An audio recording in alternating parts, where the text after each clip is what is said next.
Hello, I want to welcome you to this Zoom podcast about the work of poetic medicine in a journey to the East. That is, to Pennsylvania, New Jersey, and New York. Those traveling together on the journey were Jean Richardson and Jim Elsesser, and me, John Fox. I am founder and CEO of IPM, and I welcome with thanks Jim and Jean for agreeing to bring the remarkable and especially their keen feelings, thoughts, and memories about our travel.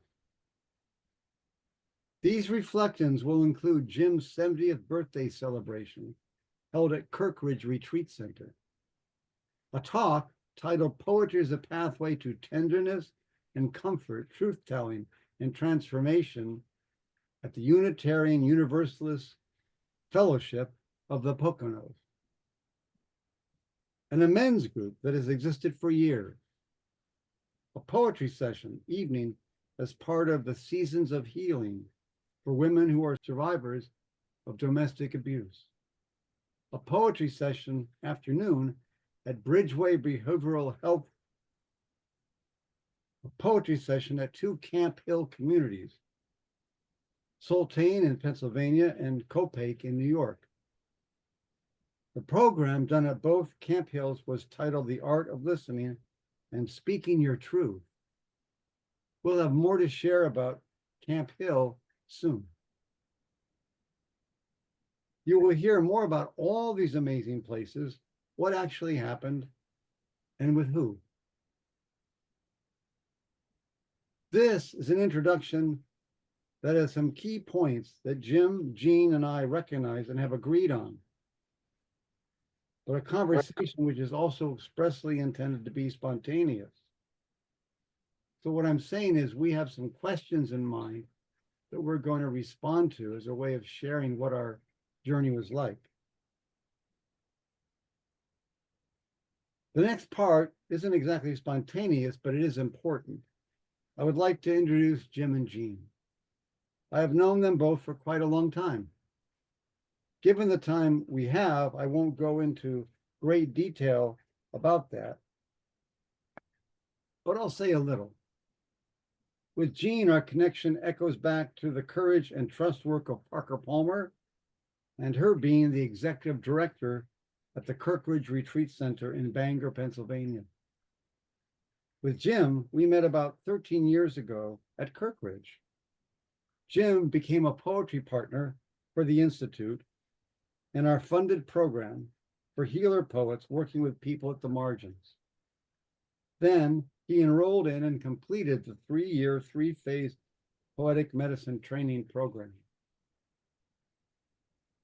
The most important thing to me is that they both became dear friends. Now here are my more formal introductions of Jean Richardson. Jean Richardson has spent her entire professional career working with nonprofit organizations. Over the decades, Jean has served professionally as a pastor, program director, funds development director, and the executive director of a retreat center. As part of the LGBTQ plus community, Jean understands the pain of institutional and personal exclusion. Being a parent of an adult son living with neuro and intellectual disability, she is a strong advocate for inclusion and has dedicated her life to creating spaces where all people are welcomed. Jean is a retired Presbyterian minister, a Courage and Renewal facilitator, Elder Garton Fellow, and an avid supporter of the work of poetic medicine. As she enters this season of her life, Jean and her partner, Pat, have launched Circles of Courageous Commons, a nonprofit dedicated to having conversations of the heart for the common good. You go to www.courageouscommons.com, you'll find out more. Now, I'd like to introduce Jim Elsesser, but before I do that, I'm going to say that an interesting connection for Jean, Jim, and I is that we're all experiencing our 70th year. Jim Elsesser has facilitated healing poetry workshops in his community in a variety of settings. He currently facilitates weekly healing poetry groups at domestic abuse and sexual assault intervention services known as DASI, D-A-S-I, at Bridgeway Behavioral Health Services and Norwescap, that's Norwescap. He has served as an instructor of GED English and has led online ESL classes and facilitated poetry workshops for the School of Leadership Afghanistan, or SOLA, S-O-L-A. And that's since 2013. Jim has served as a community outreach specialist at DASI, Newton, New Jersey. He currently serves as a group facilitator for the DECIDE program at DASI, an abuser intervention program for men who have caused harm in their relationships. Jim is a certified peer recovery specialist and holds a certification as a practitioner of poetic medicine from the Institute for Poetic Medicine. He shares time with his partner, Lori Rubin, between Tenafly, New Jersey, and Saylorsburg, Pennsylvania. He is the proud father of Lindsay and Jessica Elsesser. So, hi, Jean. Hi, Jim. Hey, John. Can we talk about our journey? Just gonna say there's a couple pretty impressive folks you got, just throwing that out there. Well, you are one of them. So why don't we talk about, we this whole journey, I'm calling it a journey to the East, started with me being very committed to going to Jim's 70th birthday. That was on March 1st. And then from there, all kinds of possibilities unfolded. And then Jean Richardson stepped into that picture, and she had ideas too. And together we composed a journey to many different places. A journey to adventure. It was an adventurous time together. And one reason I want to call us all here is because Jean and Jim made that journey quite beautiful. And so I'm going to start. And what we'll do is we have poems that were written during that journey. And we each have a copy of those poems. And when we feel it's all right, we'll share one of the poems that we have from our travels. So the first part of this journey was coming to Jim's 70th birthday, which was arranged by his daughter, Jessica. And this sounds quite personal, and it was, but knowing Jim as I do for so many years as a person involved, a man involved in the Institute for Poetic Medicine, I wanted him to know that I cared about this important year of 70. And I wonder if Jim would want to say something. Yeah, I'm glad to. Thank you for that, John. I really sweet of you to say that, and I appreciate it very much. I guess we can thank my daughter, Jessica, for how this kind of came to be. And I think it was last September, Jess was here with my partner, Lori, and Jess announced, well, I have a surprise that I was going to make a surprise, but Lori suggested that I really make the surprise now instead of later. And that's like, we're going to have a birthday party for you, a 70th birthday party for you at Kirkridge. And John Fox is invited and a bunch of other folks. So it's going to be a big shindig. And I was like, wow, fantastic. I was so touched and flattered. And just pleased in so many levels that Jess would think of that. So that was the plan. We were having a 70th birthday party, and it was like, hey, John's coming east. What are we going to do about that? And I know in the different groups I've worked with, I was like, I know you've dropped into the Bridgeway group, and I think the Daisy group a couple different times Mm. on Zoom. And I was like, hey, we could have John come here in person. Wouldn't that be great? And everybody loved the idea. So we did that. And yeah, and then as we had more conversations, John said, wow, I'm really good friends with Gene Richardson, and maybe we could do something with Gene. So Gene came into the conversation, and it's like this Camp Hill conversation evolved. And it's like, okay, and then Unitarian Universalist Fellowship evolved in the men's group, and it just it kind of blossomed, and it was an extraordinary time. It was a And, joy to collaborate. And mm, perhaps that's one of the messages I'd most like to communicate to people about and I think that that's how we're going to survive these days, to collaborate. I'm going to read two pieces that I spoke to Jim at his birthday. I wrote this. I admire and am inspired by your commitment to service, to serving others. With this gift you make of poetry as healer. I particularly admire that you have worked so closely with clinicians in different settings.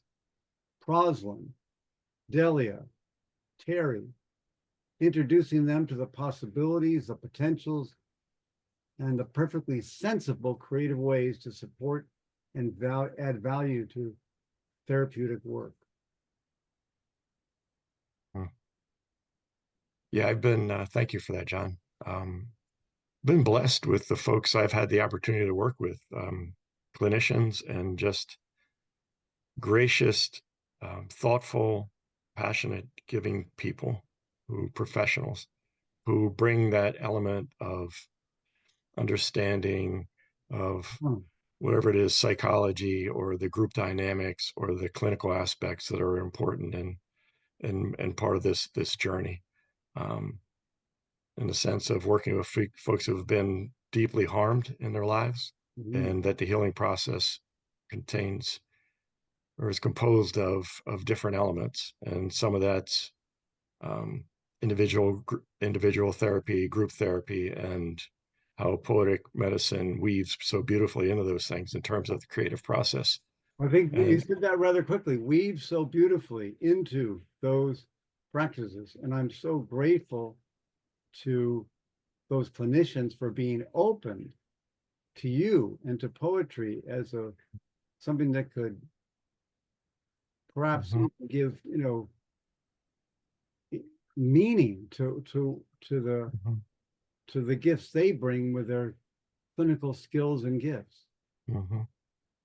And we have fun too, amazingly enough. Uh-huh. That's part of the gift of this. Um, it's So not all flowers and roses by any means, right? But the work can have joy in it. is it true? And I don't want to ask a leading question, but is it also true that when someone writes about something that's part of their travail in life, that there can be some enjoyment in getting the truth out? I think, yeah, the joy, the leading question, yeah, the joy is in the place where I can express things that have never been expressed before and share things that have never been shared before. Mm-hmm. And speaking with Proslin too, Dr. Saint Armand, that the creative process of using a pen on a piece of paper and the Ah, images that are drawn from that experience land in the same place where a lot of the mental images and the power of trauma live. And so it's re-navigating, oh, rewiring the brain in a way. ah. Not that I'm a clinician, but that's in my conversations what I understand of it. I, And I think that's incredibly therapeutic, right? In a sense, beyond like somebody might say in terms of what a creative process is and creating something nice or pretty, or it goes deeper than that. yeah, and it goes raw and Hmm. and we don't have time for this and we don't have the expertise, but I think there is scientific discovery about neuroscience, about when you spoke about the rewiring, and Mhm. Yeah, there's more yeah. to Oh, more to absolutely. explore. Gene, there's more to explore about creativity. I want to actually back up, John, a little bit and say, what a wonderful way to celebrate Jim's birthday, which is to celebrate his work Uh-huh. and his new love in his life, his new vocation, which is to bring poetry and healing to people. And I think what I learned on this trip Uh-huh. is the versatility of poetic medicine, but Uh-huh. also the great depth of poetic medicine, Uh-huh. which is we saw it used in so many ways. We saw taking poetry, writing poetry, being present, listening to poetry, Uh-huh. in so many settings that it was such a deep affirmation, I think, not only of the work that Jim is now doing in such a variety of settings, Uh-huh. but also the work that you've planted over the years. And Well, it's so critical. And it was because of my relationship with you and being in workshops with you uh-huh. that you kind of charged my imagination about Uh-huh. other places we could go. So if I learned nothing else, besides Uh-huh. that we had a lot of fun on this trip, and we never stopped talking, any of us, Mhm. um, I learned just how the work of poetic medicine can be used to touch the hearts Uh-huh. of so many people in such a variety of ways for them to find voice. But something that really, all that, thank you, Gene. But you said the word versatility, and I think I'm so glad that that is a part of what we do. And I wonder if you could say briefly about a little bit about how you see what is the versatility of poetry as healer or poetic medicine or whatever we call it. Everybody has a voice. Uh-huh. Everybody has a voice. And some of us assume that sometimes people have nothing to say, and that's simply not true. Yeah. Mm. People express themselves in one way or another. So I think of when we were with my son Alec and Uh-huh. how eager he was to hear everything that you said and to write it in his notebook and to Yeah. write a poem that he felt good about for Yeah. his voice. I think of the surprise on Uh-huh. um, people's faces when we were in the Camp Hill communities that work with people with disabilities, Uh-huh. that people spoke in a way that they'd never, even the people that work with him had never heard. Mm. And Yeah. then I think of the women that Jim worked with Uh-huh. who found their voice in community and how they were cheering each other on Well, see to there, speak the truth. cheering each other on. So Absolutely. there Say it you, again, read it again, do there it, you, Yeah. stand up. Stand up and All read it. that Yeah. gives people such courage and strength and affirmation. And isn't it about community too? it is about community. It absolutely is about community. Yeah. It's it's 100%. it's Yeah. it's all of it. And So, I think it's sort of like what they say with when the recipe is good, there's a magic sauce. uh-huh. That's Yeah. the magic sauce to poetic medicine. Mm. So I'm not being linear, but we went from Jim's, thank you. We went from Jim's birthday to the next day to the Unitarian Universalist Fellowship of the Poconos. And I was the one scheduled to give like the Sunday morning talk. And um, I call my talk Poetry as a Pathway to Tenderness and Comfort, Truth Telling and Transformation. And I know that that talk, tenderness and comfort especially, but also truth telling and transformation, was inspired by the current sort of overall condition we're facing in our country, and how I wanted to remind us that tenderness and comfort can make a big difference in someone's life. It certainly did in mine. I tell the story of I was in and out of the hospital and as a child, and I was on crutches quite a few times, and I was crutching down between the desks of my 4th grade class with Mrs. Carol Baird, and one of my crutches caught on one of the desk prongs, and I went flying and fell flat on my face. And it was sort of a startling moment, and I turned over on my back, and then Mrs. Baird came over and knelt down and kissed me on the forehead.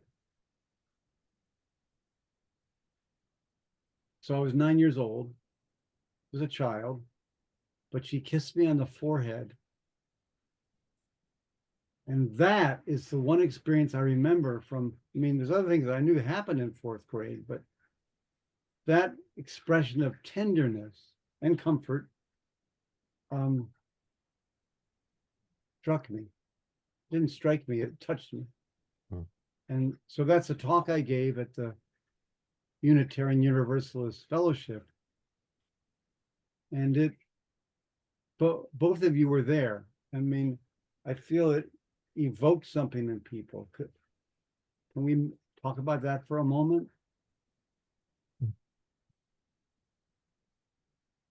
I'm sorry. No, go ahead, Gene. It's fine. I think what you evoked is the importance of the gift of tenderness. The importance, and we've talked about this a lot, John, the importance of seeing someone. Seeing someone. She saw you. Mrs. Baird saw you. That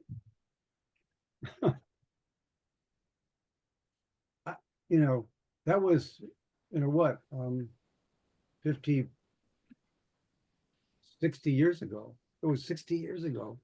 And I still remember her face like it was just now. That's what I say in my talk. It's not like it was yesterday. It's sort of that bodily being met in a time of embarrassment and sort of falling flat on your face on crutches is not what you want to do.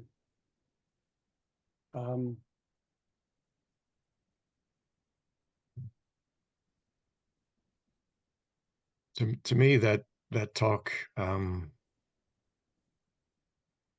evoked the sense of what we are needing on so many levels in our communities, in our homes, in our families, in our nation. A sense that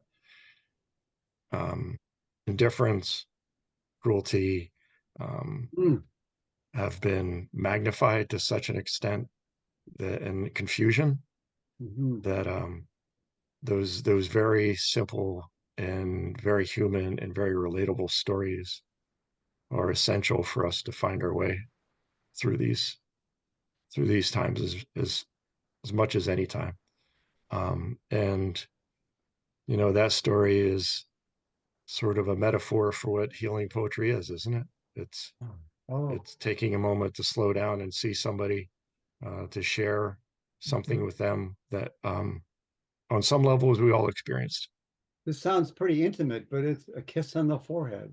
Yeah. And how many of us need a Mrs. Baird right now in some ways to be held, right?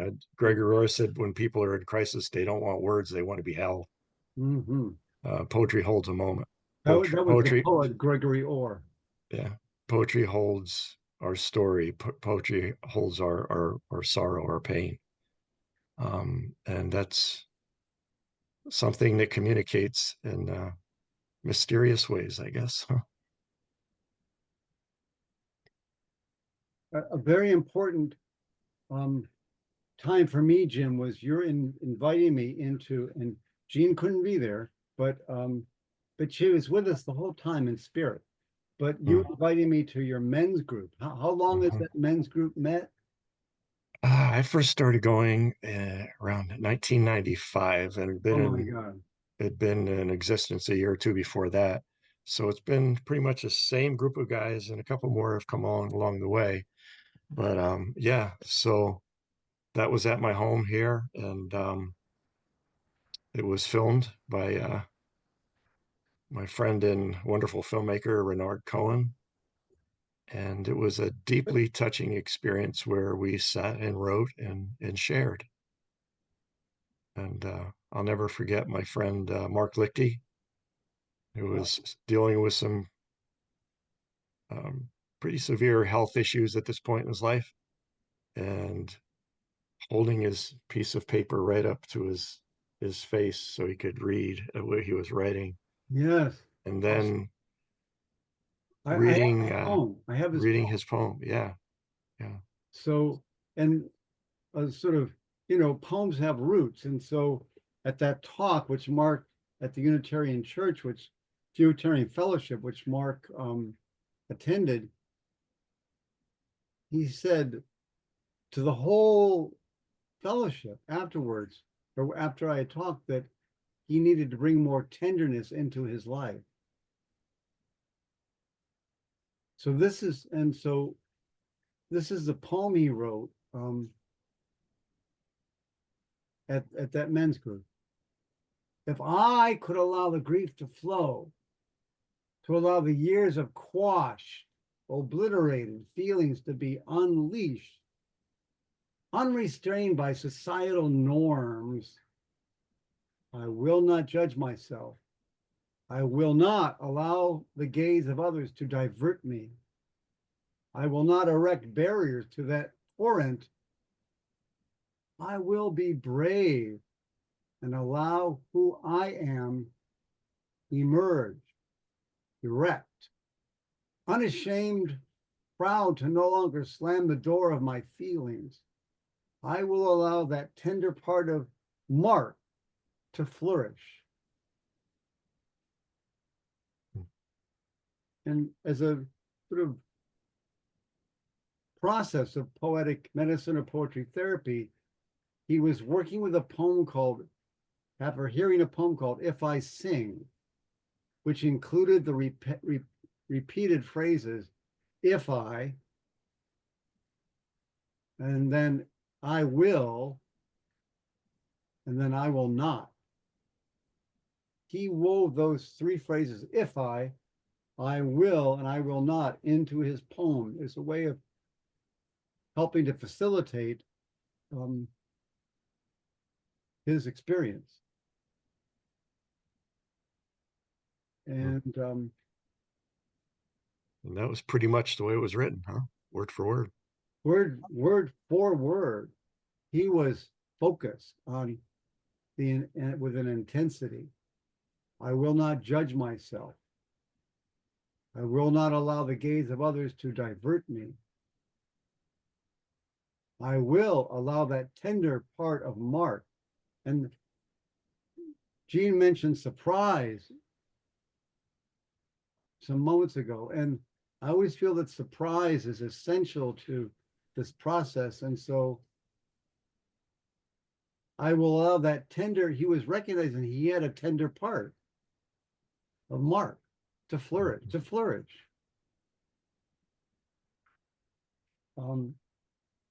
It was wonderful, Jim, to be part of something that you have been part of for 30 years. It's been a blessing and continues to be so. Thank you. You know, we used to go to Kirkridge to the, or actually to Columcille, I'm sorry, to the Sacred Men spot. Well, we went swimming a couple times in the ponds there. Gene, I won't tell anybody, but we were That's skinny okay. dipping. That's all right. We know more than we say. Okay.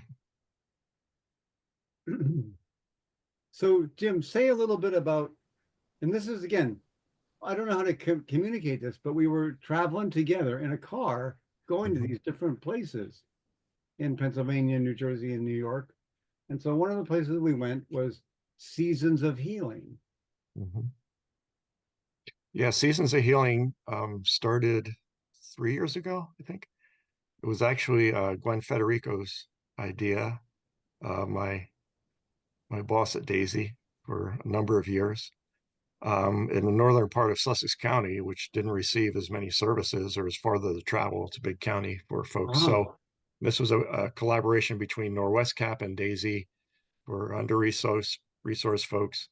And it's every other week. 1 week is poetry, the next week is art with a wonderful art teacher named Karen Klein. So did that. We did yoga, but the poetry group, for this time of the year, we came up with a book of poetry of all the group's work and their artwork. And so, yeah, that's been going on for a couple years now. And that's just been extraordinary. You know, it turned out to be all women at the poetry group, which says more about our society than it does about the genders that we're referring to. But yeah, they've been an extraordinary group, and they've bonded so beautifully, and it's an ongoing story. So, Gene, you were a guest at that. I mean, Jim has been, this has been going on for some years but you were, I can still remember you sat directly across from me. We had sort of a tea as a table. So I just wonder if you could say what it was to be present at that. Well, I was so impressed with the work that Jim has done. Yeah. Over the length of that time, and really, what his work manifested was community. And it also manifested people finding their voices. So as I sat there and watched younger and older women, women who were just beginning to speak about their abuse, and women who have spoken about their abuse but are still healing from it. Is a lifetime process, of course. The encouragement that was around that table and for one another, and the willingness sort of for one woman to reach out her hand to another and say, come on, it's okay. Jump in the pool. It's going to be okay. Speak your truth. So I was deeply touched for the work that they had done together, but also how people who had probably been in the group longer were so supportive of those who were just coming in the door. I mean, simple acts like a young mother who had a young boy on the spectrum come in and who wanted pizza. He didn't want what they were serving. He wanted pizza. And somebody else took him out to get and pizza. let her take a breath and got a pizza right. so that he could be there too and be seen. I mean, it was an extraordinary night for me. And I just so appreciated, Jim, your work. Yeah. And your presence. And how as a man, you are in that group of women who mostly, I assume, have been abused by men. I mean, how important is that? And That they found a safe man to be with. I appreciate you saying that, and I've shared in groups that we have something in common. And I also would be remiss if I didn't bring up Terry Renault's name, another co-facilitator, and Dawn Thompson, who've just been amazing, both clinicians at Daisy, therapists at Daisy, and just amazing folks. And Terry went on to a new job, but she comes back to the group regularly, and that kind of speaks to the relationship. But it's a very emotional thing to hear that, Gene, and understand the courage, the bravery, the guts, the determination, the sense of humor that the participants bring to these meetings. And it's an honor to be there. Those words again, the guts, the courage, the determination. Jim, could you read the poem, How Important? Yeah. And before you do that, I'm going to just say, talking about versatility, Jim has great versatility because he also has been meeting with a group of men who are perpetrators, Mhm. who've been abusers, and they're also finding their way to uncover the hurt they have had in their lives, Yeah. also to reflect upon their actions.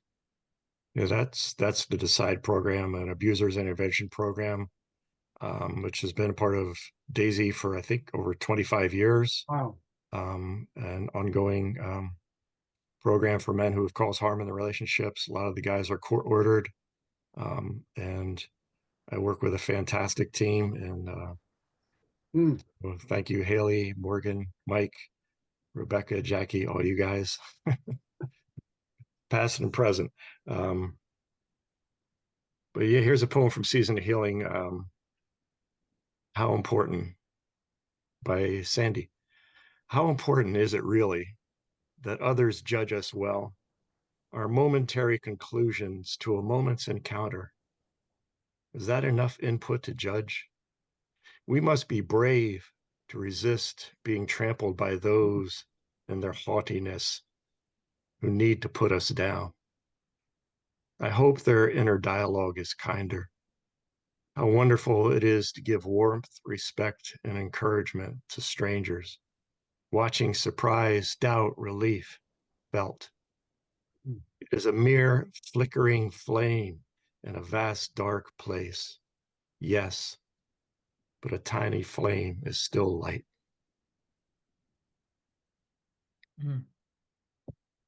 That's beautiful. Something that is evoked in me from that poem, and particularly that second stanza, is how this person who has had abuse, been harmed, she's in touch with empathy for those who don't seem to readily understand. And I wonder if the slowing down, I don't even wonder this, I know that the slowing down helps a person to get in touch with a quality like empathy. And I invite anybody's, I mean, that's a gift that I received. One of our questions, what gift did we receive? And hearing that poem, I'm aware of how I could be more empathetic towards those who I feel, kind of are mean. I think that's a great point, and she does address that in that poem, right? I hope they have a kinder inner dialogue, which is wow, yeah, a hugely empathetic statement to make given the circumstances. I think, as you're saying that, John, it occurs to me that, fear is contagious, right? They say fear is contagious, or anger, but so is courage and empathy and kindness and tenderness. All these things are contagious. And when we share those in a group, we're given something sacred. That's a word we haven't used yet, the word sacred, but it's true, isn't it? Mrs. Baird kneeling down. It's a witness. I didn't know those women, but it's a witness that we can witness them speaking their truth, and that's a sacred act. What does it mean for you, Jean, to bear witness? To stand with someone to stand with someone and see them in their truth telling. We don't often take the time to see each other. We go very fast. We go very fast. And so I'm still with the survivors group. Wow. That I think because of the poetry, not only did they learn to see themselves, but they learned to see who they're sitting next to or across from, or who has a need, or who needs encouragement, or all of those things. Because when you find your own voice, it's such a gift. You want someone else to be able to have that privilege as well. Mm. You know. I want to make the point that one of the aspects of poetry as healer is we don't want to try to fix somebody. Mm. You know, if I were to write a poem that really expressed my sadness, and I was crying, this recently happened to me with another group, but a woman was sharing her poem and she was very tearful. And the poem, she said, I've never said this to anyone before. And, you know, as a facilitator, I'm not trying to say, well, let's look at the bright side. You know, that would be a big mistake. And it would not be honoring her truth telling. Right. Yeah. I use the expression, we're not writing Hallmark cards. And Yeah. it's nice to have a place, but that isn't what this is. And to your point, John, I've heard folks say in this particular group, tell the story outside of a poem and say, I've never told anybody this. I couldn't tell my kids. I couldn't tell my mom. I couldn't tell anybody about this. And here it is. And that level Yeah. of honesty is so compelling in a sense. Like, if that's the work we're doing, then it's beholden upon all of us at some level to honor that kind of truth telling Uh-huh. and hold it as sacred, hold it as Yep. And yeah. I can say to hold back my impetus to want to, you know, make her feel better. Mhm. To I honor the fact that she has the power within. She has the power within. Herself feel better. Right. And I think I know, Gene, that your comment staying with is what we can do too. Mm-hmm. Now I want to talk about another place that I went to in Bridgeway. Before we go on, could I add one more thing about Seasons of Healing? Sure Or can. I might forget. And it kind of speaks to this group. The Sure. funding ran out. It was funded by a local financial institution, and it's up in the air whether it's going to continue. Oh boy. But the group got together and they went to the local library. In fact, one person went to the local library and said, "Hey, we have this group of women. We like to write poetry. Can we come here?" And they're continuing to meet on their own. Oh. So it's like, is it like water? mm. Is it like sunlight? Mm. In terms of how people relate to its necessity in their life. It's providing a basic need. Providing a basic need. Yeah, fundamental need. So part of what I'd like to communicate in this talk we're having together is that this is generative work. And by the word generative, I mean that it plants seeds that can grow. And so they're growing their own garden. Someone went to the library and they have a place. And they made that happen. Indeed. And they think they deserved it. Totally. The women went to the library Yeah. and they think they deserve it, which is huge. Yeah. Huge that we have a right. We are citizens of this town. This is a Creativity. public library. For our voice. And we get to be here. When can we have the meeting room? Yes. That's huge. Yeah. And we need more of that because this. Oh, and by the way, this is who we are. We're survivors. Yeah. So we have, you know, maybe about 10 minutes and we're doing pretty well, but I want to talk about going to Bridgeway. What a joy it was to go there. And I mean, we're going to kind of repeat ourselves. But you know, no person in that circle is a repeat. Everybody had something unique and on their own to say. And again, though, they've been together for a long time. And the hurrahs for each other is palpable. And do we have a Bridgeway poem? I think, Yeah, yeah. yeah, here's by DS. Tell us a little bit, if you can, about DS.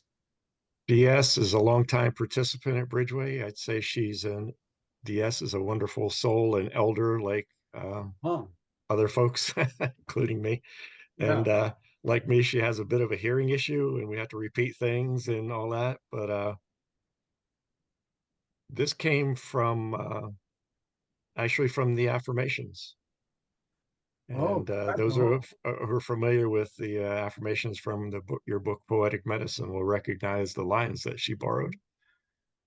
Um, so yeah, and this is so again word for word. so Jim makes use of those affirmations in the early part of Poetic Medicine and has his participants stand and repeat them. Mm. You know, I'm like uh, appreciative of his uh, making them extremely functional. My mother came from County Kerry, Ireland. I visited there 3 times and I miss it. The things we endure, the tragedy and sorrow we feel. Why does my mother's country feel more inviting than my own? My mother is no longer around to tell me, but there are beautiful pictures of her posed with flowers. The one my cousin sent me, found in my father's photo book. And my sister said she has a picture of my mother and her 2 brothers linking arms. One a dance hall owner, the other a fisherman. They've passed away. My mother missed them and didn't want to go back to Ireland anymore. What stormy and grieving parts of myself I feel, remembering what she lost, what I have never known. I won't speak up, but the stormy and grieving parts of myself demand that I do. One of the many things I love about this experience of facilitating Uh-huh. poetry workshops is DS didn't walk into that room thinking, "Oh, I'm going to write a poem about my mom today and Uh-huh. Uh-huh. her life in County Kerry." It just flowed out of her, right? That sorrow, that loss, that sense of connection she had, and a couple photographs, the flowers and the photographs, the Yeah. fisherman and the dance hall owner. Oh, We were given a whole story of somebody we'll never know, and the And feelings that and the that came from. the sense of abandonment by your own country. Yeah, Why does my mother's country feel more inviting than my own? oh. yeah. Hmm. What a So story that is right what a now. Right. story that is, and how we learn. I mean, part of what we decide we want to talk about is what did we receive, Mm. you know, on this journey we took together. And I think we keep being reminded of the Yeah. depth of human nature. We we made a journey, and Gene, say something about Camp Hill. And we made a journey to 2 Camp Hills, Sultane, Camp Hill Sultane, where I met.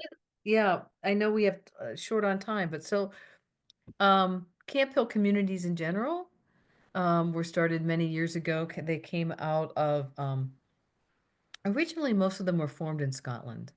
Mhm. And it was by Rudolf Steiner. It was an idea that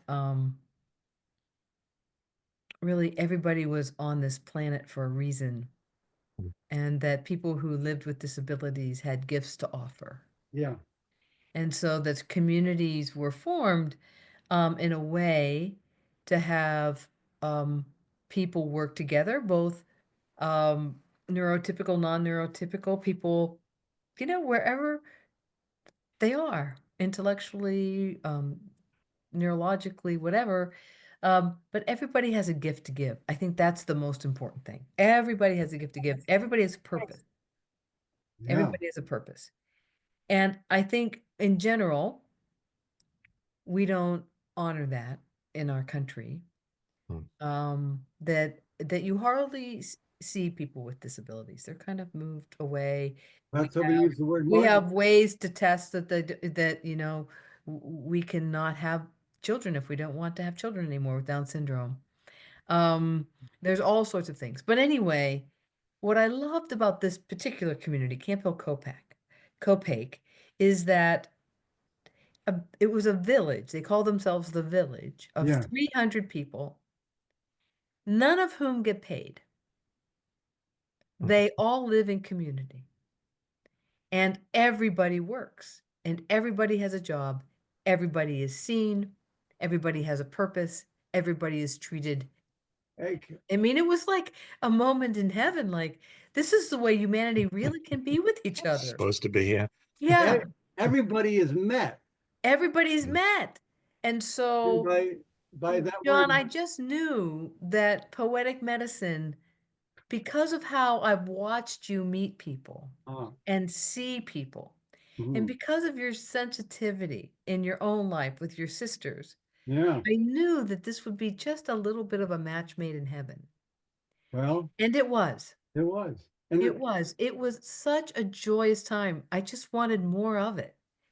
And it was so amazing oh, for people even of the village to watch others in their village find their voice. right. And talk about, I don't mean to interrupt you, but versatility. Some people were not compelled to write, but they weren't compelled to speak their poem. And so Jim, Jean, Right. a woman, a social worker named Maggie at Camp Hill Copake, myself, we were acted as scribes for people, and they spoke their poem and we What a wrote privilege. it down. And I have to say that this is so much about collaboration and relationship. And we were in a relationship with a woman named Emily Gearhart, who was our host and welcomed us into Camp Hill Copake and the circle where we had our poetry session. And she radiated a sense of joy and connection that I feel helped us tremendously. We would have It was done wonderful. fine. What's that? She was wonderful. So I'm going to read a poem. This is one of the scribe poems. And this poem was by a tall man named Rukin. And I'll share this about Rukin before I read his poem. Toward the end of our session, I read my somewhat famous poem, When Someone Deeply Listens to You. And it's about being listened to. And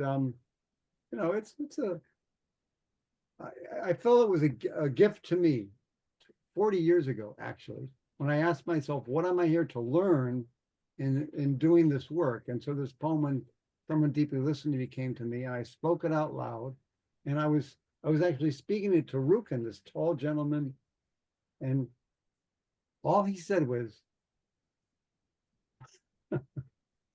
"You've done a good job, John." And a lot of people have said a lot of things about that poem, and they like it, but it's my favorite thing. I hate to exclude anybody, but when he said to me, "You've done a good job, John," and the thing is, if I can say this, he really meant it, and he knew what he was talking about. And it was anyway. So he wrote a poem that was based on a song by Tupac Shakur, and the first line of that poem, did you hear about the rose that grew from a crack in the concrete? So looking at his poem carefully, I realized it could be made into 2-line stanzas. So Rukin took my prompt line, did you hear about the rose, and said this: the flowers are blooming. The flowers are changing color. I like to give the rose to a lovely person. The weather outside is very warm. I want to give it to a dear friend. I have a dear friend in the village. She is a lovely person. We went out to lunch together. Me and my dear friend have been together for 8 years. I gave her the rose. She was in tears.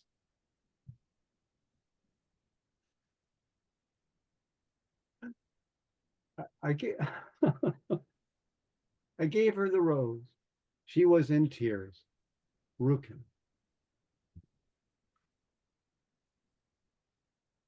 We can't see the people who are listening. We can't see your faces, but I hope that you are are nodding too. Let's each say a little bit, and I hope that this conversation about this trip east with my dear friends Jean and Jim has been interesting to you. Jim, do you want to say? I wish we had spent more time on Camp Hill. Well, There was so many extraordinary things. Well, we could spend a little more time on Camp Hill. I was struck by that sense of community and purpose and recognizing, like we say in UU, the inherent worth and dignity of every person and how that was embodied in the good work that's being done in the candle shop and the weavery and the farm and the animals that were being fed and the hospitality that was shown to us and the grace by Emily and by Ted, our host, who we stayed in his home, made us a delicious breakfast, and just the philosophy that's embodied there was deeply touching, and I'll never forget it, and I want to go back. Yeah, I certainly hope for that. Yeah, myself too. Yeah. So thank you, Emily, and everybody, and also at Soltane, with the folks who were so gracious there. Yeah. They're wonderful communities, and I don't think we often know how to integrate them into our lives. They are, communities unto themselves, but they have so much to teach us. And how to treat someone with just with respect and know that everybody needs a reason to get up in the morning. Amen. And hearing you speak, Jean, I feel like we can learn what respect even is. Right. Right. Yeah. I've learned so much. I've learned so much. We all go through life with, we think we're on a certain path and then things take us different directions. And my world has been so open because of my son who lives with disabilities. In the world that I would never have entered. And I've learned so much. And one of the things I've learned is what's possible. And that I'm really willing to work for what I believe is possible. And I'm really struck, John, about, watching the woman that I was with and her simple poem, that I can't quite remember. I have it here someplace. It is, and it still stays with me of, don't pick me, I'm still blooming. Oh, Don't okay, I pick got me, it. I'm still blooming. I got it. And the name of the woman who did it, can you tell us, remind us? I think it was Ellen. I think so. I think it was. I think she should be named. That's her words. I think that's fair. Did you hear about the rose? Don't pick me. I'm pretty. I want to bloom. Oh. There she was in a chair, sitting in a chair. Yeah. And even Emily was surprised of the words that she had to say. And Emily, who knew her. But moments of taking time out, even in a situation like that, where life goes forward and people get busy and, it's a village and we maybe pass by. But I think the gift that Poetic Medicine brought was something special in their schedule, something special, something different, somebody coming to see them and to be with them and to listen. And I just, as I think about sort of how I want to spend my next decade as we are all 70. I want to spend more of my time sitting in circles just like that Well, and so, scribing for people. Yeah. well, let's create situations where that can happen, and let's invite people to stay tuned to the Absolutely. Gene and John Roadshow and Pathway show Mm. and to things where we can we can meet together. Poetry offers us this powerful image of, there's so many deeper. Don't pick me. Don't pick me. Yeah. There's a big message. It's a wonderful way to end our conversation. Indeed. I want to bloom. So may there be flourishing. And my thanks to Gene and Jim for being here. And if you're interested in finding out more, you can write to the Institute at info@poeticmedicine.org. info@poeticmedicine.org, or also Gene's work with Courageous Commons. Circlesofcourageouscommons.com. Please join us. We do writing groups, and it's really whatever you want to plant so that it might bloom. So So we I think hope- about it as a community garden. There you go. So I hope you can tell why I think these guys are nice to hang out with. I don't want to forget. Hey, Delia, thank you, Bridgeway. Almost forgot you, but not quite. Hey, thank you, John, for this invitation. It's been wonderful. Thank you, John. Thank you, Gene.